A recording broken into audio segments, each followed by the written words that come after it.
Okay, this is the interior plumbing and appliances. And if my tomfoolery made you smile a little bit today, there's a like button right down there. And if you suffer from insomnia, there's a subscribe button right there.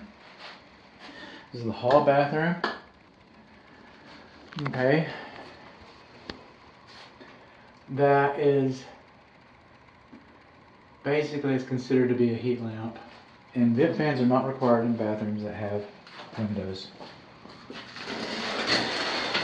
And this one does. But we got some boogered up porcelain finish right there. And we're missing our soap dish.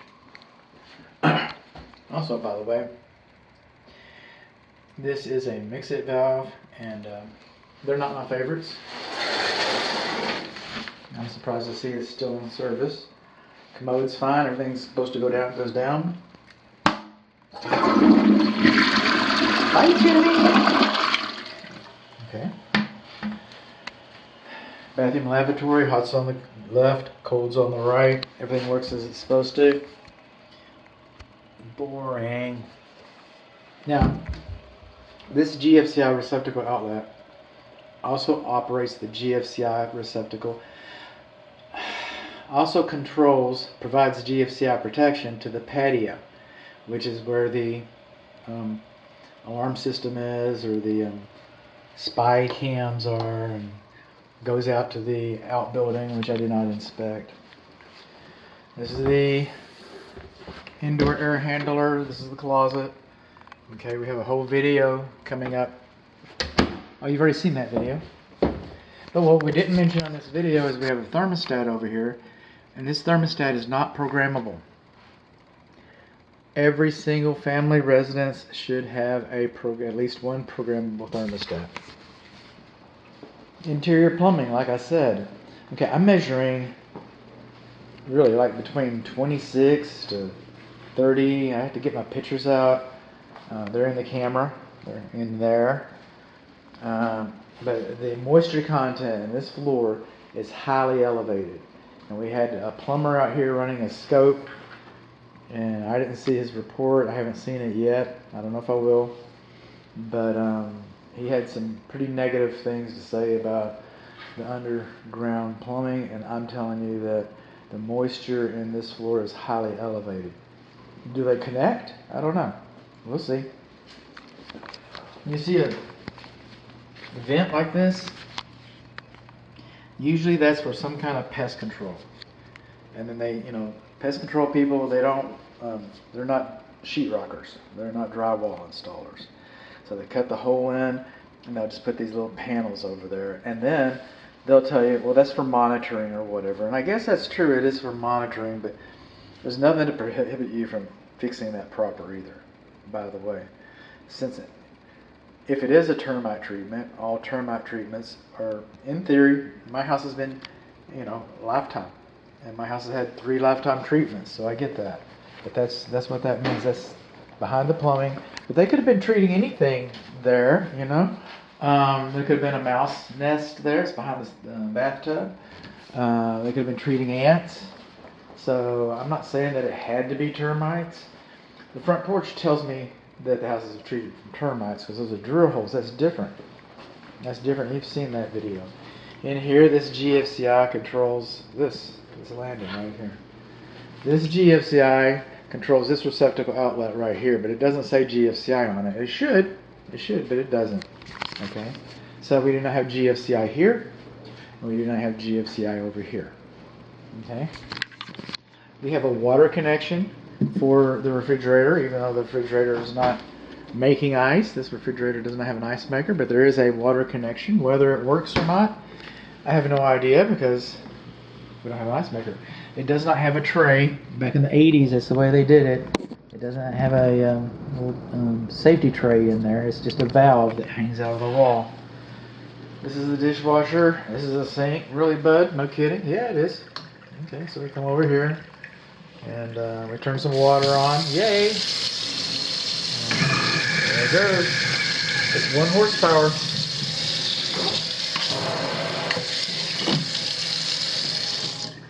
Okay, this right here It's called a foul line, F-O-U-L. That's how his hillbilly home inspectors pronounce it, foul line. Alright, this is supposed to cascade straight down. This is where all the germs, and the bacterium, and the cooties hide. Alright, now, everybody's going to tell you, just put a little bleach under there, don't worry about it. That's what everybody's going to say. And I've yet to have a client call me, and if you do, you know, I would never dissuade my client from seeking perfection. But I don't know if this is going to be the hill that you want to die on, but if you did get it fixed, I've yet to have a client call me and say, hey bud, you know, thanks for that foul line, catching that for me. You did me a solid. It just hasn't happened. So, but there it is, and it's not right, so I'm writing it up. And we come on along here, and we find out that we have a 1/2 horsepower food waste disposal.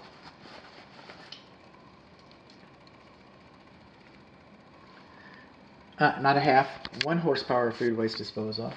And this is the drain line for the dishwasher. See all that crap in there? Stuff in there? Okay, it comes up here. The drain line does not go up high enough to create an anti-siphon device. So water's working its way back up in there.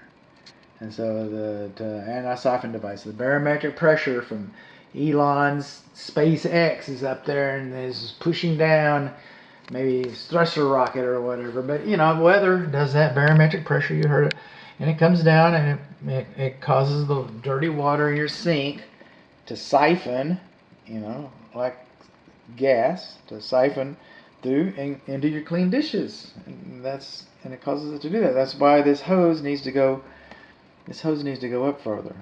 So there's that. This range does not have an anti-tip device, and I took some Hail Mary pictures. So the jury is out on this range installation.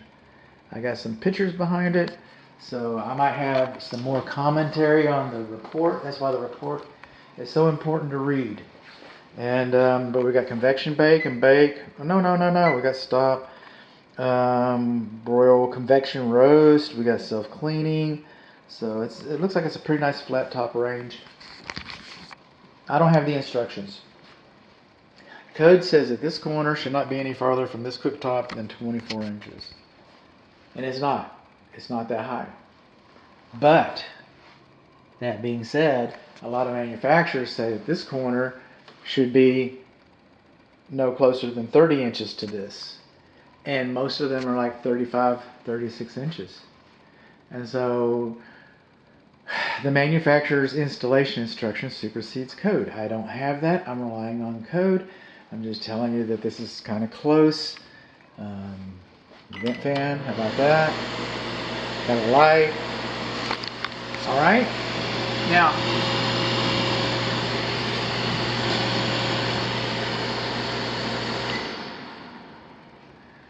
we did not have a fire blocking plate. Okay. And then, you see all this corrugated stuff? That's not allowed. This burns very easily. If you got a fire that's going up through your vent fan, and it's going up through there, you've already got a bad day. I get that.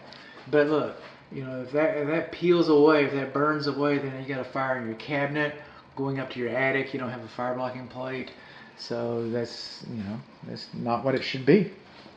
It's not what it should be. So we're going to go over here. We're going to keep on rolling. We're rollers. Over here, get a little water on the subject. A little cleanie. Open this guy up. Let's see if I can, oh, there it is. I think I can work this one. Got this little gizmo called Magic Lights. I won this at an association meeting because I was the smartest kid in the room. How about that? And put it in there. This is supposed to blink. And then over here, this is how I'm going to tell if it works for real. Okay? The Dog and Pony Show. Time, 15. All I got to do is be able to turn it on. Start. Does the light come on in there? Yeah, the light comes on. How about my magic lights? Oh, wow, look at that. Man, you might as well hang it up right now. You don't need to watch any more videos. Everything else is anticlimactic. Look at that. It works. And how I know? Ow, ow, ow, ow, ow. Ha. Okay. Take my magic lights back. Now somewhere along the line, we decided to do some redecorating. And this is nice, man. Look at this splash box. It's got kind of got these little New Orleans looking little French pendants in there. Maybe Spanish, you know. But what happened is this splashback comes this far away from the wall. And what that's done is it's created a gap between the junction box and the wall. So they sell these things. They sell them. They're called extenders. And a code inspector the other day called it a spark suppression ring, and he sounded like he's pretty smart. You could call it that. And tradespeople, they call them goof rings because that's just about what they think of it. But anyway, so they sell these things for about $3 a piece that would come out here and extend. And I got a link inside my report by Pretty Handy Girl. She's on YouTube, and she can show anybody how to do it if she can do it. I mean, I take that back. I think she's quite talented, but you know, there's no reason that anybody couldn't do it. How about that? And so we got like 1, 2, 3, 4, 5, 6. So 18, 20 bucks. They're going to charge you more than that. They're going to charge you sales tax. That's how they get you. But like for 20 bucks, I could have done it right, and then you wouldn't have had to use these drywall screws. Drywall screws are for hanging drywall. They're not for installing electrical devices. They'll go in there, they make their own way. They don't need a pilot hole or anything. They'll just go in where they got little sharp teeth for threads, and they'll just like screw right through the wires. Pow! All those kinds of things. We got the wrong kind of screws. And we got an open junction box gap right there. Yeah, we do. We got one of those. Moving on along. Fireplace is kind of an appliance, is it not? The fans are working and stuff. And this is a wood-burning fireplace, a natural wood-burning fireplace. It gets its air from the living space. All right? It's either all the way open or all the way closed. Don't do it halfway. That makes an auxiliary chimney. It's like a plunger. The heat coming up through here drags the carbon monoxide out, puts everybody to sleep forever and ever, and not happily ever. Okay, got a little bit of ashes down in here. We can see that the hearth inside of there, we got a little bit of a crack right in there. Can't see much more than that. It's important that the log grate be sized properly. Because if you put too much of a fire in here, because everybody like, oh, they just want a roaring fire, but you put too much of a fire in here, you're going to warp your heat refractors. So, you know, to keep everything like it's supposed to be, you know, think about that. This fireplace gets its air from the same place you get your air. So think about that too. If you're running the fireplace for a while, you might want to crack a window or something to get some fresh air into the house. And then the lintel up here. We got some gaps right in there. Heat can jump up in there. So see the mortars come out, and the mortar needs to be put back in. Looks like we got some water that's coming in here through there a little bit.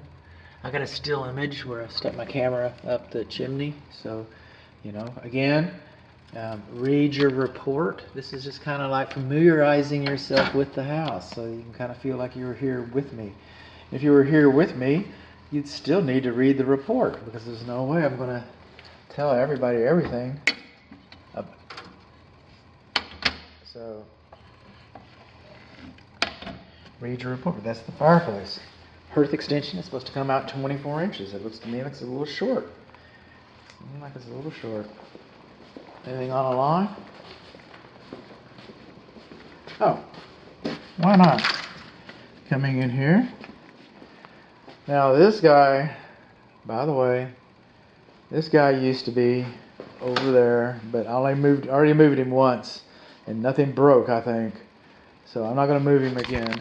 For whatever reason, the clothes washer was moved over here. Clothes dryer is still over here. We're missing our plate. It's a 3-prong clothes dryer. Clothes washer was moved over here. It looks like we got a clothes dryer over there maybe, that we're not using. I don't get it exactly. You want to ask the seller why can't you use those connections? And there's probably a perfectly good reason. Or maybe you wanted to run, maybe you had laundry service or something. Maybe there's a reason for this that I'm not aware of. That one's been unplugged. It's been decommissioned. We're missing our little trim ring around here. They're not GFCI protected. That cover's missing. That's not GFCI protected, by the way. And this equipment is like a water heater. Okay, we got electric motors in here. Electric motors have switches. They actually, they got electricity. They spark. And all your laundry equipment is supposed to be picked up 18 inches above the lowest part of the garage floor. All this laundry equipment should have been picked up.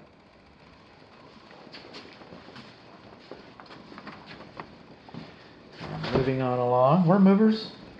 Bear with me. We're almost there. This commode is a little too close to the shower enclosure. It's supposed to be 15 inches from the center of the horn to the wall. I'm not even counting the curb. Counting the curb is way short. I was just counting this curb. Over here, I'm not really impressed with the way the water sits in the windowsill over here. So we've got that. Hot's on the left, cold's on the right. Boring.